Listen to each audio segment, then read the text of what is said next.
Hello, you wonderful people, and welcome to another episode of Not Too Comic Book. This being a show where I talk about TV shows that are adaptations of comic books. For today's episode, I'm going to talk about the latest episode of Stumptown. A lot of interesting things went down in this episode, so let's break it down. First and foremost, I like the way this episode was structured. We kind of get the parallels between how Gray and Dex first met, which was under some crazy circumstances. She's at a convenience store getting some beer, and the place gets robbed. And I love the guy's got a shotgun on the the dude at the cash register, and he's looking at Dex because oh yeah, the beanie and everything. It's he's literally almost having a casual conversation with her about the whole thing. And while he's got a gun on this dude, and then it's kind of like, he's like, oh, so sorry, but I gotta rob you too. And she's like, yeah, okay. And she starts pulling her money. She's like, actually, this is all I got. I'm in between jobs. And he almost looks almost sympathetic to her. He's like, huh. All right, so give me the beanie. And she's like, do I really have to give you my beanie? The dude behind the cash register is like, give him the beanie. But luckily, she was able to take the dude down when he got caught off guard, took the shotgun and everything. The fact is, we never got to see the dude on Mask Makes Me Go, that must be something. Maybe that's something, maybe it's not. I don't know. That was 6 years ago at the time, at that time, but it might not mean anything. But I'm just like, I don't know, man. Either way, at the same time, it's like, she's like, oh, about to pay for the beer. The dude's like, no, you earned the beer, so go ahead. And the moment she leaves, she bumps into Gray and drops her beer. It's like, after all that, bam, you lost the beer you went through so much trouble to buy. But it's like, oh, that's how her and Gray met. And obviously this is parallels to this episode because it's like, there's a dude, Alan, who's hired Dex to find this woman he met at a bar. Her name's Katrina. He's noticing all these little details, and even Dex is kind of like, whoa, she gave you the wrong number. You think that might have been on purpose. But for him, it's like, he hasn't been with anyone since his wife passed away. So for him, it's like, falling in love, finding that spark, that connection, feels like it probably happens once in a lifetime. So when you have that opportunity, you kind of don't want to let it go. You don't want to let it kind of slip by. And so Dex, obviously, Gray kind of threw this case to her, but she's like, you know what?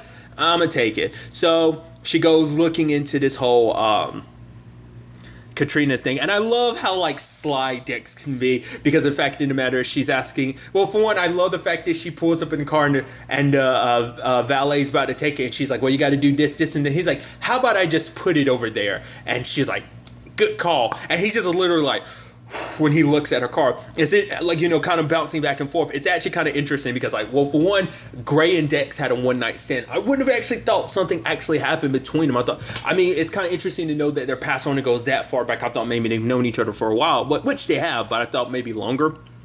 And it turns out, no, they had a one-night stand. She tried to sleep out. The alarm went off, and he has to turn off the alarm. So it's this weird, awkward moment. But the thing is, obviously, because she's terrible with names, she's calling him Greg, and he's like, it's Gray. And he knows all this stuff about her after one night, yet she can't even get his name right. So it's kind of like, whoa, I dodged a bullet there. And because she ends up leaving, and then he is like, well, I guess we'll never see each other again, which then is funny because then it hard cut to them in the bar together, obviously these 6 years later. But it's just so interesting too at the same time to have that situation of her literally knocking on his door. He's like, I thought we were never going to see each other again. It's literally been 15 seconds. She's like, yeah, my car broke down. I was like, right, because you have that piece of crap car, right? But it's like, no, she hasn't gotten her quote-unquote piece of crap car yet. Actually, Gray has to drive her to get it. He's like, wait, you want me to drive you to go get your car? Which they do. And he's like, this is a bad deal. Do not get this car. But Dex got it because the car had character. But it's still impressive.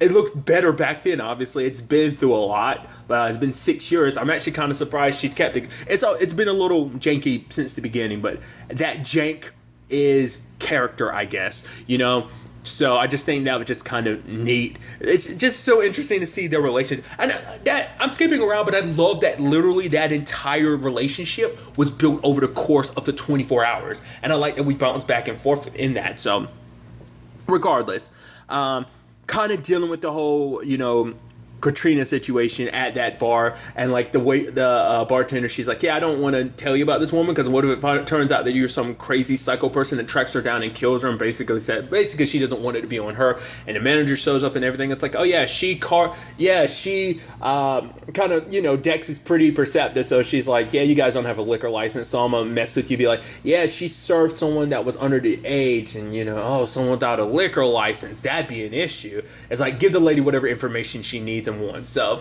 that was pretty dope. Ends up tracking down Katrina. There's this D-bag bit of a dude named Doug who's kind of yelling, and it seems like stuff is smashing. Dex goes in there, kind of kicks his ass. I love that after it's all said and done, it's like Dex is like catching her breath and they're like, you're good, right? Yeah.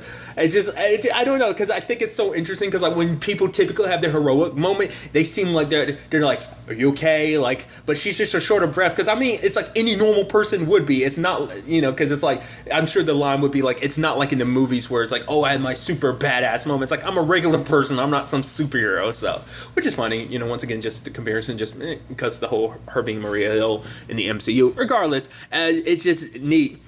It was actually kind of sweet, the whole Katrina situation.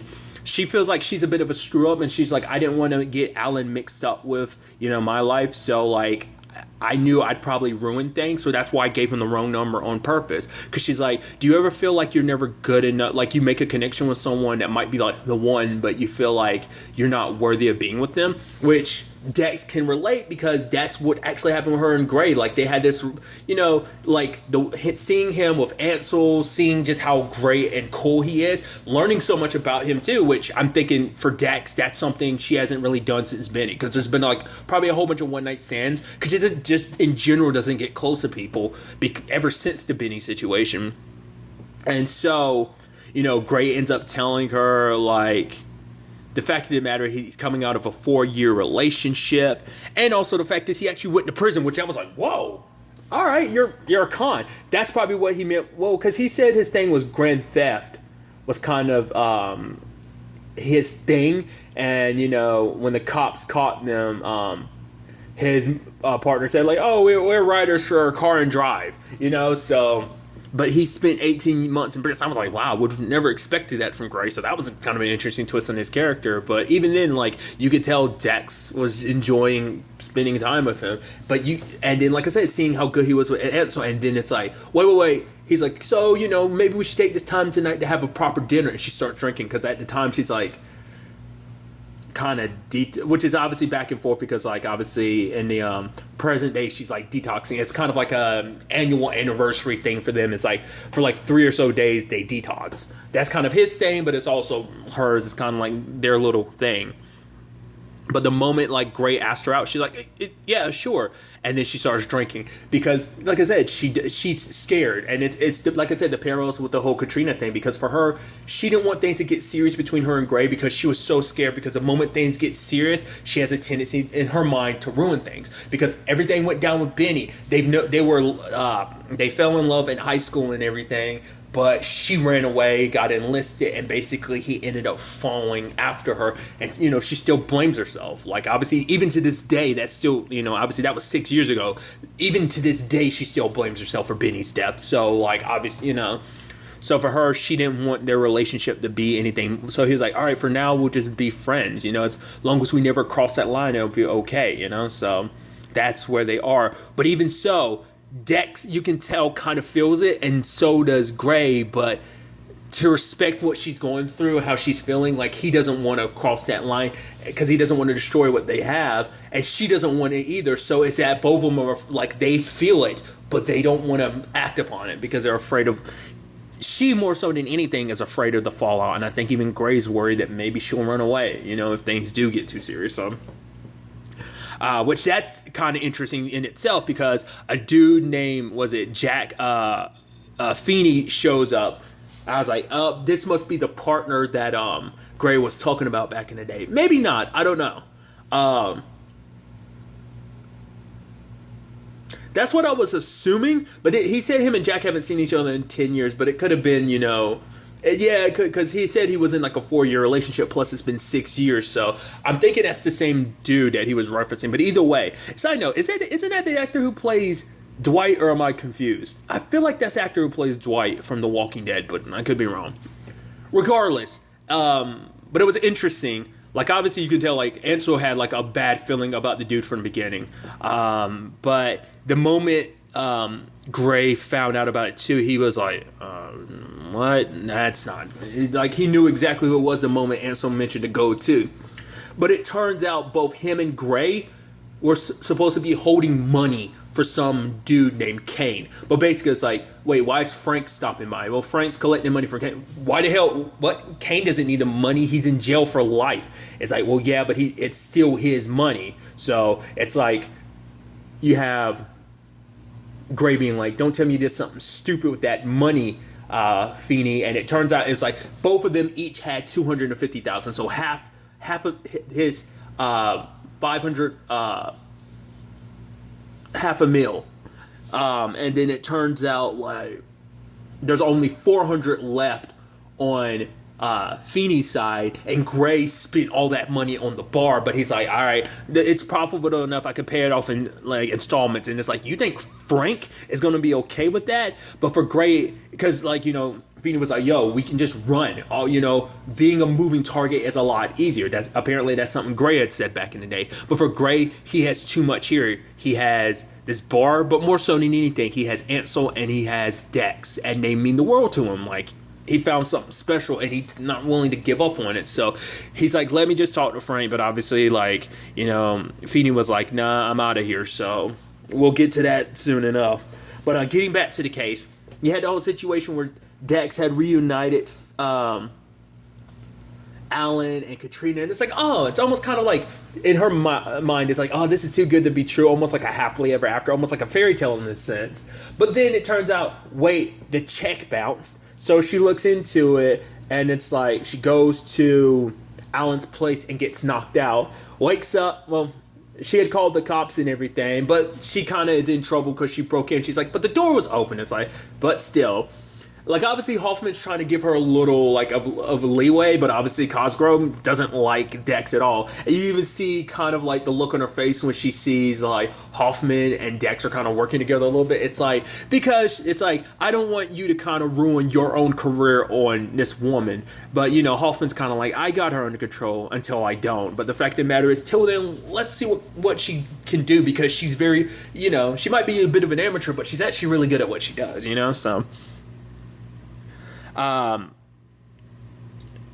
that's that whole situation of like, obviously it's like, okay, so maybe this has something to do with her ex, Katrina's ex, Doug. Well, it turns out Doug is a mark because Katrina is a con woman, and she had stolen a lot of money from him, and not just him, a lot of people. And it seems like Alan's like the latest mark, so it's like he might be in trouble. Turns out she has a partner named Megan, which Megan's associated with murder, but it's like the murder was never pinned on her exactly. So now I like that whole situation where Gray and Dex work together to basically, they make it so that when some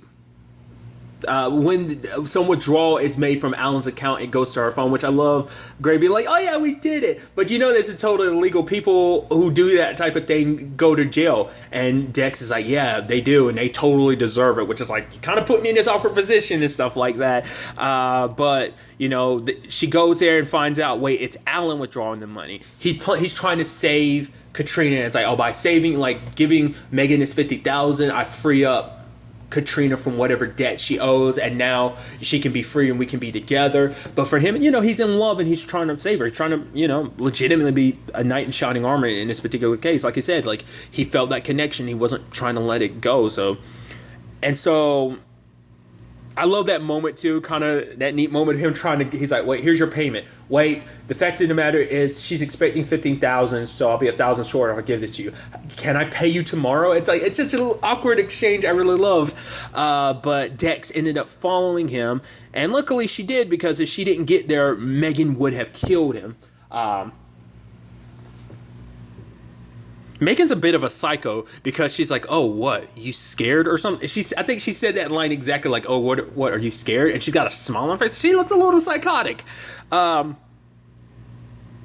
So luckily, Dex was able to knock her out and save Alan, but then she goes to Katrina, and then we hard cut to like Hoffman, you know, interrogating her. And so it turns into saying of like, Katrina's like, I've never, murdered anyone. That was never my thing. That's kind of Megan's thing. And she explains that the reason why, it's actually true reason why she gave Alan the wrong number is because she didn't want him mixed up in everything, because she did feel a connection. He was initially a mark until, wait, he's actually a good guy. But then, because she had said it herself, like Dex had been the sign that's like, hey, he came back into my life, which this whole episode is all about, like signs of like things, kind of like the universe kind of making things happen to be like, yo, this is the direction you should go. And so, the moment her and Alan sat down and talked, she told him everything, which he was like, I believe you, and he wanted to save her, So that's what this was really all about. So they came up with the plan together that, hey, pay the $50,000 and then we can be scot-free from her. We can go do our own thing. But even Hoffman's kind of reluctant because he's like, wouldn't it be kind of interesting if it turned out this whole thing was your best con yet? And that is the thing, because Alan is a wealthy guy and your partner goes away. And so you never have to worry about getting mixed up in all that she's mixed up in anymore. Plus, you don't have to split the money or anything. You kind of get all the money to yourself. I don't know. That's the very pessimistic, cynical way of looking at it. Like, this whole thing could be a con. And that's totally possible. But I personally like to believe that, like, no, it has a happily ever after that. She is sincere about how she feels about Alan. I think she does sincerely feel that way about him. But it's just like when the cops were there talking to her, just the look on her face almost seemed like she almost didn't care. Like, it was just kind of like a whatever situation. And it just didn't seem, like, me personally, just when it was all said and done, it didn't seem like there was sincerity on her face. But it's like, who the hell am I to judge? It's not like I'm good at reading people or anything like that. So it just I don't know. You worry about that, but, for now, it seems like it might be a happily ever after. It was even sweet Alan being like, oh, I wish that for, I hope you find that, because I know this kind of seems like a weird and crazy situation, but he's like, I hope you find something like this to a certain extent, so it's like, Which, you can make the argument, Dex does have that, It's like after all these 6 years, do you have any regrets? Dex is like, no, and Gray's like, no either. And it's like, yeah, good thing we never crossed that line. But that look at each other's eyes is like, that spark is there. Like I said, they're just not willing to act upon it. So it's just kind of an interesting story in that regard, but it's not done. The moment Hoffman gets a case at the end, I'm like, it's going to end up being Feeney, isn't it? I just know it. It's like, yeah, he's dead. And lo and behold, yep, he's super dead. So it's like, that doesn't look good for Gray. Because the thing is, it might point in Gray's direction of like, oh, this might be an associate of yours. What's up here? Or, I don't know. Like, I'm curious, is Hoffman going to circle back around and start asking questions? Because he does know Gray through Dex. They have met each other. So I'm curious to see what ends up becoming of that. Like, obviously that's probably going to be a bit of next week's episode. I mean, I'm sure there's going to take time to like find out who this dude is and find out associates, because he never had to run Gray's info until now, because it's like, wait, you and this dude go back, you were both have a criminal record and stuff like that. So it's probably going to be that moment he runs, Jack's files and stuff like that, then it'll probably lead him to Gray. So, which I'm wondering how much Gray's going to tell Dex immediately. I wonder how long has he been sitting on his $250,000? Because obviously he didn't have the bar back then, so it had to be within the frame of that 6 years, I'm assuming. Maybe it was a little bit, maybe it was like before, like maybe the night before him, or maybe the day of him meeting Dex. That's what happened. But being around Dex and Ansel made him decide, let me do some good with that money. Kane's going to be locked away forever, so hey, here's the bar. I'm assuming maybe not. What was also interesting too is Lieutenant Cosgrove is warming up a little bit to Dex, because she's like, it literally physically pains me to say this, but you've actually got good instincts. If you want to do this the right way, then put in the work, put in the time, and actually get like a PI license. This way, everything's above board and everything, because, obviously, didn't say it in as many words, but it was alluded to the fact that you're actually really good at what you're doing, and like this case ended up getting solved basically because of you. So I just thought that was kind of neat. So I'm interested to see, if Dex actually does put in the time and whatnot, and also where this whole Gray storyline ends up going. Like I said, that kind of took me by surprise. Like, I wasn't expecting you to have a criminal history like that, which is pretty dope. But I'm very interested to see where the next episode takes us with all of this. But really, that's all I want to talk about. Until the next time we meet, be happy, be safe, live life to the fullest, and enjoy it. Good day, and goodbye.